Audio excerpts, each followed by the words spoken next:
आपका ये first objective है। एक एलसीआर परपथ में एक एलसीआर सर्किट दिया गया है। इसमें क्या होता है, रिजोनेंस होता है। व्यंजकों के अर्थ सामान्य है। तो आपको कराया था, जब सीएल सर्किट कराया था, रिजोनेंस की कंडीशन कब होती है, जब क्या होता है, एक्सएल इक्वल टू एक्स होता है, तभी तो रिजोनेंस होता है। इसमें आपको कराया था, डेरिवेशन है ये, एक्सएल इक्वल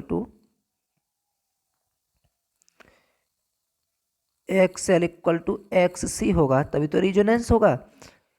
कुछ भी नहीं है। एक्सएल इक्वल टू क्या होता है, omega L equal to x equal to क्या होता है, 1/ओमेगा सी। एक्सएल का मतलब होता है प्रेरकीय प्रतिघात, और एक्स सी का मतलब होता है धारतीय प्रतिघात। जब प्रेरकीय प्रतिघात धारतीय प्रतिघात के बराबर होती है, तब उस सर्किट में रिजोनेंस की कंडीशन पैदा होती है। तो इसका ऑप्शन कौन सा हो जाएगा, ओमेगा एल इक्वल टू 1/ओमेगा सी।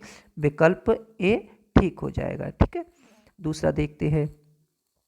एक सर्किट दिया है, प्रत्यावर्ती धारा सर्किट के एलसीआर सीडी संयोजन में वोल्टेज प्रत्येक एलसीआर घटक में 50 वोल्ट है। जैसे इसमें क्या है, तीनों लगे हुए हैं। जैसे जो सबसे लास्ट वाला सर्किट था आरसीएल, यानी this is the symbol of AC current. और इसमें जो लगा हुआ है आपका आर भी लगा हुआ है, सी भी लगा हुआ है, और आपका एल भी लगा हुआ है। इसकी भी वोल्टेज 50 है, इसकी भी 50 है, और इसकी भी 50 है। सभी की वोल्टेज क्या है, 50-50 है। तो पूछता है एल और सी के मध्य, यानी एल और सी के मध्य विभवांतर कितना होगा। देखो, इसकी भी 50, इसकी भी 50, विभवांतर कहाँ से आया, दोनों समान विभव पर हैं, तो विभवांतर का मान क्या होगा, 0 होगा। तो इसका विकल्प डी हो जाएगा। ठीक है, नेक्स्ट देखते हैं। धारा परपथ ये अभी कराया नहीं, बाठीन धारा का कॉन्सेप्ट है, ये भी अभी नहीं हुए हैं। नेक्स्ट देखिए, चौक कुंडी का कार्य सिद्धांत निम्न पर आधारित है। मुझे उम्मीद है ये तो आपको कंठस्थ याद हो गया होगा। चौक कुंडली का कार्य सिद्धांत निम्न पर आधारित है। देखो, इससे पिछला टॉपिक था वैद्युत चुम्बकीय प्रेरण, वहाँ पे आपको बताया था चौक कुंडली जो होती है वो किस पर कार्य करती है, स्वप्रेरण पे। किस पर कार्य करती है, स्वप्रेरण पे। चौक कुंडली किस पर कार्य करती है, स्वप्रेरण पे। और जो आपका ट्रांसफार्मर होता है वो किस पर कार्य करता है, अन्योन्य प्रेरण पे। किस पर कार्य करता है, अन्योन्य प्रेरण पे। एक कंपटीशन में क्वेश्चन बहुत पूछे जाते हैं, तो आप एकदम कंठस्थ कर लेना। चौक कुंडली किस पे कार्य करेगी, स्वप्रेरण पे। और ट्रांसफार्मर किस पे काम करेगा, अन्योन्य प्रेरण पे। हमारी क्लास चलेगी तब हम देखेंगे कि चौक कुंडली स्वप्रेरण पे कैसे कार्य करती है, और ट्रांसफार्मर अन्योन्य प्रेरण पे कैसे कार्य करता है। ट्रांसफार्मर के अतिरिक्त प्रेरण कुंडली और होती है, वो भी किस पे कार्य करती है, अन्योन्य प्रेरण पे कार्य करती है, वो भी हम जानेंगे। ठीक है, नेक्स्ट देखते हैं, ये ट्रांसफार्मर का है। एसी का समीकरण आई इक्वल टू कितना दिया है, 100πt, यानी कोई प्रत्यावर्ती धारा उसका समीकरण है I equal to 50 sin 100t, तो धारा की आवृत्ति है। कंपेरिजन कीजिए, हमारा बेसिक इक्वेशन क्या होता है, I equal to I naught sine omega. ये किसकी वैल्यू होगी, ओमेगा की वैल्यू हो गई। ओमेगा इक्वल टू क्या दिया है जी, 100π। ओके, ओमेगा इक्वल टू क्या होता है, 2πf। आप जानते हो ओमेगा इक्वल टू क्या होता है जी, 2πf। तो 100π, पाई से पाई कट जाएगा, 2f equal to 100, f equal to क्या बचेगा, 100π नहीं है यहाँ पर, 100t था। ठीक, तो पाई नहीं कटेगा, पाई चलने देंगे। तो f इक्वल टू क्या हो जाएगा, 2 से काटे 50 बार, 50, और पाई पहुँच जाएगा बटे, f इक्वल टू 50/पाई। क्या, हर्ज। हर्ज कहो, चक्कर प्रति सेकंड कहो, साइकिल पर सेकंड कहो, प्रति सेकंड। तो इसका ऑप्शन भी सही होगा जी। आगे देखते हैं, युक्ति जो वोल्टता को बढ़ा देती है। ये बहुत अच्छा कॉन्सेप्ट है, समझो जरा। वो कौन सी युक्ति होती है जो वोल्टता को बढ़ा देती है। देखो, अब जो ट्रांसफार्मर पढ़ोगे तो दो तरह के ट्रांसफार्मर पढ़ोगे।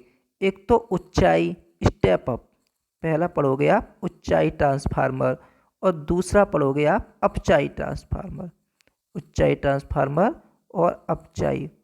ऊंचाई से तो नाम से स्पष्ट है, उच्च करेगा। ऊंचाई ट्रांसफार्मर उच्च करेगा, किसको, वोल्टेज को क्या करेगा, उच्च करेगा। और अपचाई ट्रांसफार्मर वोल्टेज को क्या करेगा, निम्न करेगा। लेकिन ये ध्यान रखना, यदि वोल्टेज उच्च होगी तो धारा क्या होगी, निम्न होगी।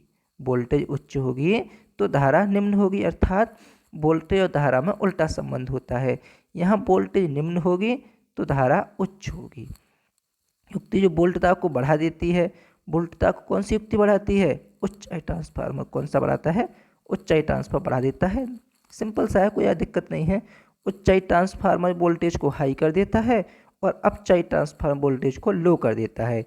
यदि ऊंचाई ट्रांसफार्मर वोल्टेज को हाई करेगा तो धारा को लो करेगा, अपचाई ट्रांसफार्मर वोल्टेज को लो करेगा तो धारा को हाई करेगा। ठीक है, फिर देखिए 10वां, एलसी परपथ के प्राकृतिक आवृत्ति बराबर होती है। प्राकृतिक का मतलब होता है अनुनादी आवृत्ति। क्या मतलब होता है जी? अनुनादी आवृत्ति। अनुनादी आवृत्ति किसके बराबर होती है? आपको फॉर्मूला कराया है, F = 1/2 पाई √LC। ठीक है, ये हो जाएगा। आगे देखते हैं, एलसी परपथ के दोलन की आवृत्ति F है। कितनी है जी? कोई एलसी परपथ है, उसमें जो दोलन हो रहा है उसकी आवृत्ति F है। धारता प्रेरकत्व के दोनों दोगुना कर दिया जाता है तो उसकी आवृत्ति हो जाएगी। देखो हमारा बेसिक फॉर्मूला क्या होता था जी? हमने जाना है F = 1/2 पाई √ में L और C। अब आपने क्या किया? दोनों को दोगुना कर दिया, यानी C को 2C कर दिया और L को 2L कर दिया। तो जो न्यू फ्रीक्वेंसी होगी वो कितनी होगी? ब्रैकेट इसमें √ में देखो, 2 और 2 क्या हो जाएगा? 4 हो जाएगा। 2 और 2 क्या हो जाएगा? 4 हो जाएगा। तो अब इससे क्या करेंगे? 4 को बाहर निकालेंगे 2 हो जाएगा। तो इसको हम क्या लिख सकते हैं? 1/2 × 2 पाई और √LC। 1/2 पाई √LC, ये तो F की वैल्यू है ना। तो नया जो F' होगा वो क्या होगा? F/2, यानी प्रारंभिक आवृत्ति का क्या होगा? आधा होगा। तो इसमें विकल्प क्या हो जाएगा? आपका डी हो जाएगा। ठीक है, नेक्स्ट देखते हैं, यदि एलसीआर परपथ में L = 8, C = इतना, R = 7 तो अनुनादी आवृत्ति होगी। लगा देना, फॉर्मूला हो जाएगा। ठीक है, देखो F = मैं केवल लिखा दे रहा हूँ, L = 8 दे रखा है आपको। L = कितना दे रखा है? 8, C = 0.5, R = 100 ओम। तो आपका फॉर्मूला क्या होता है? आपने अभी देखा था, F = 1/2 पाई √LC। L भी है आपके पास, C भी है आपके पास, F = निकालना कितना आ जाएगा। ये जो आप ऐसा ना समझना कि आप जो वीडियो चल रही है सी के माध्यम से सीख जाओगे, ऐसा नहीं। कॉपी पेंसिल हाथ में लेके इन क्वेश्चनों को दोबारा अपने से सॉल्व करने की कोशिश करना, और यदि आपको कोई दिक्कत आती है तो इसकी हेल्प लेना, तब तो आपको कुछ पल्ले पड़ेगा। आप चाहोगे 10 या 15, 20, आधा घंटे की देख के बस याद हो जाए, ऐसा तो कभी होने वाला नहीं है। तो कॉपी पेंसिल हाथ में लेके बैठे हो तब तो आपको इसे देखने का फ़ायदा है, अन्यथा कोई फ़ायदा नहीं है जी। ठीक है, आगे देखते हैं, एक चौक कुंडली का व्यवहार परपथ में धारा को नियंत्रित करने के लिए किया जाता है। हाँ जी, चौक कुंडली। फिर आगे देखो, यानी चौक कुंडली कैसे सर्किट में कार्य करती है? केवल AC सर्किट में कार्य करेगी, केवल DC में कार्य करेगी, AC DC दोनों में कार्य करेगी, और इनमें से किसी में कार्य नहीं करेगी।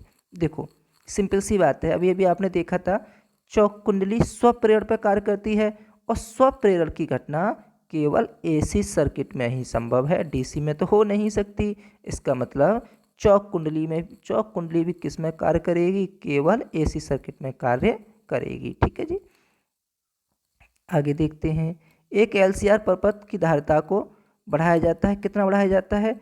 C से बदलकर 4C कर दिया जाता है। समान अनुनादी आवृत्ति के लिए प्रेरित्र को L से बदलकर कितना करना चाहिए? देखो ये भी वही है, F = 1/2 पाई √L, L और C से बदलकर 4C इंटू क्या कर दिया जाता है? 4C कर दिया जाता है।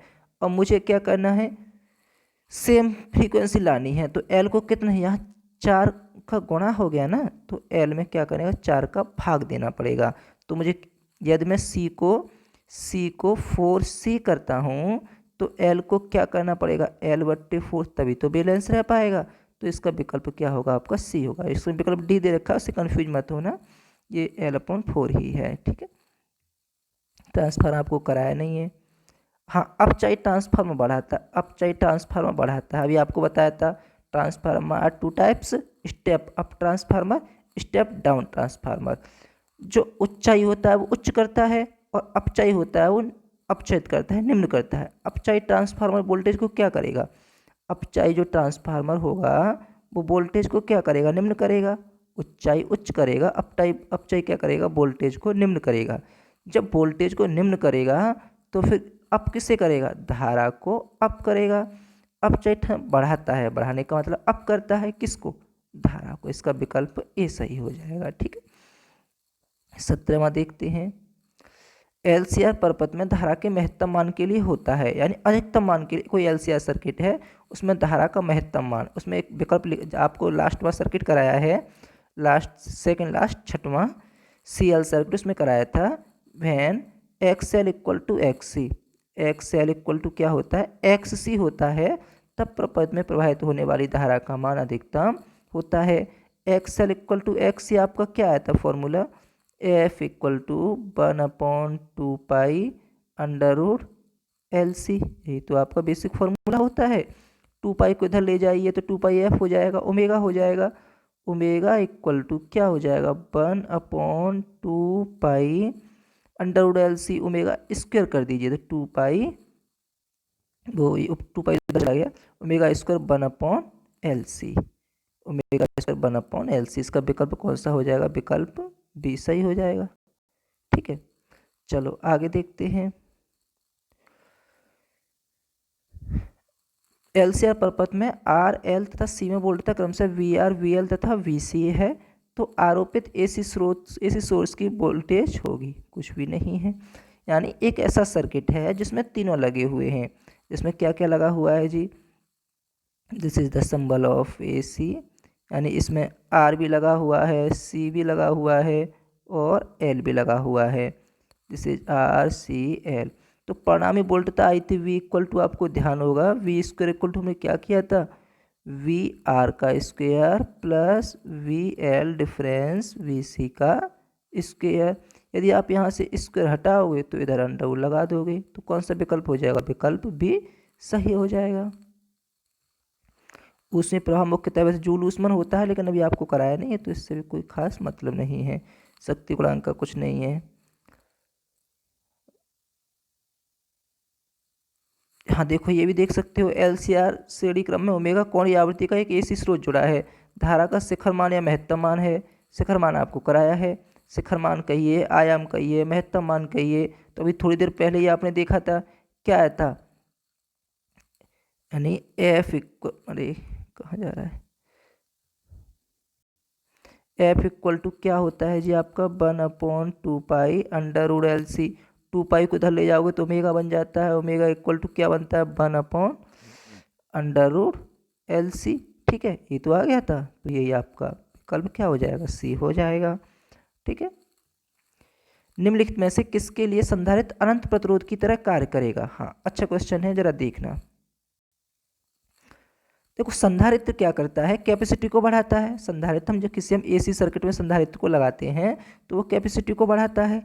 अब जब कैपेसिटी को बढ़ा देगा तो अनंत प्रतिरोध की तरह तो कार्य कर सकता है, लेकिन अनंत प्रतिरोध तो बनने से रहा, तो एसी तो हो नहीं सकता, ये कभी नहीं होगा, इसमें भी कभी नहीं होगा, केवल क्या होगा? डीसी। तो ध्यान रखना, जब कैपेसिटर को हम एसी करंट से जोड़ते हैं तो वह कैपेसिटी बढ़ा देता है वायर की, लेकिन जब उसी कैपेसिटर को डीसी से जोड़ा जाता है तो कैपेसिटी बढ़ाता नहीं है, बल्कि एक रेजिडेंस की भांति कार्य करता है। ओके, नेक्स्ट है आपका एलसी परपथ को कहा जाता है, एल और सी परपथ को कहा जाता है। देखो, चाहे तो आप अनुनादी परपथ कहिए,